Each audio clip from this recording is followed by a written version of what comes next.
Hi అండి, ఆంధ్ర వంటకాలకి స్వాగతం. ఈరోజు నేను మీకు ఈ వీడియోలో వెజ్ బిర్యానీ పొడి పొడిగా టేస్ట్గా ఎలా ప్రిపేర్ చేసుకోవాలో చూపించబోతున్నానండి. ముందుగా మనం రైస్ని నానబెట్టుకోవాలి. నేను 2 గ్లాసులు రైస్ని నానబెట్టుకున్నానండి. ముందుగా 2-3 సార్లు రైస్ని కడిగేసుకుని వాటర్ పోసుకుని ఒక అరగంట నానబెట్టుకుని ఉంచుకోవాలండి. తర్వాత స్టవ్ వెలిగించుకుని మనం ఏ గిన్నెలో అయితే బిర్యానీ చేసుకోవాలనుకుంటున్నామో ఆ గిన్నెని పెట్టుకుని అందులో 2 table spoon oil, 1 table spoon నెయ్యి వేసుకుని ఆయిల్ లైట్గా వేడైన తర్వాత ఇందులోకి కొద్దిగా జీడిపప్పులు కూడా వేసుకుని ఫ్రై చేసుకోవాలండి. జీడిపప్పులు లైట్గా ఫ్రై అయిన తర్వాత మనం బిర్యానీ మసాలా వేసుకోవాలి. జాజికాయ, జాపత్రి, మరాఠీ మొగ్గలు, యాలక్కాయలు, లవంగాలు, దాల్చిన చెక్క, బిర్యానీ ఆకులు, ఇలా మొత్తం మనకు బిర్యానీ సంబంధించిన మసాలాలు మొత్తం వేసుకుని కొద్దిగా లైట్గా ఫ్రై అవనివ్వాలి.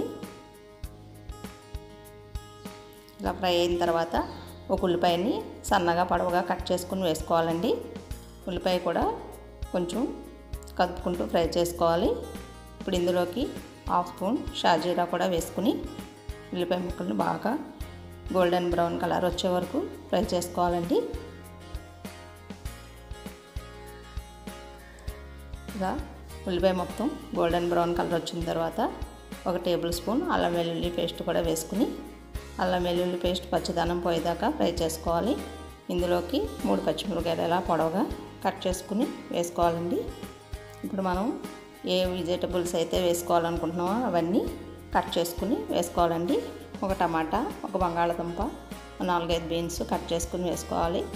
అలాగే 1/2 కప్పు గ్రీన్ పీస్ కూడా వేసుకోవాలి. 1 క్యారెట్ని కూడా కట్ చేసుకుని వేసుకోవాలండి. ఇప్పుడు మనకి మీల్ మేకర్స్ని కొద్దిగా వేడి నీళ్ళలో కొద్దిగా పిండుకుని అప్పుడు వేసుకోవాలండి. కొంచెం సరిపోతాయి. ఇలా మొత్తం అన్నీ వేసేసుకున్న తర్వాత ఒకసారి వీటిని 1 నిమిషం బాగా ఈ ఆయిల్లో ఫ్రై అవనివ్వాలండి. తర్వాత కొద్దిగా పుదీనా, కొంచెం కొత్తిమీర కూడా వేసుకుని ఒకసారి మొత్తం కలిపేసుకోవాలి. ఇలా కొంచెం ఫ్రై అయిన తర్వాత 1/2 స్పూన్ పసుపు, 1/2 స్పూన్ కారం, 1/2 స్పూన్ గరం మసాలా, 1/2 స్పూన్ బిర్యానీ మసాలా, టేస్ట్కి సరిపడా సాల్ట్ కూడా వేసుకుని ఒక 2 నిమిషాలు మొత్తం ఈ ఆయిల్లో ఫ్రై అవనివ్వాలండి.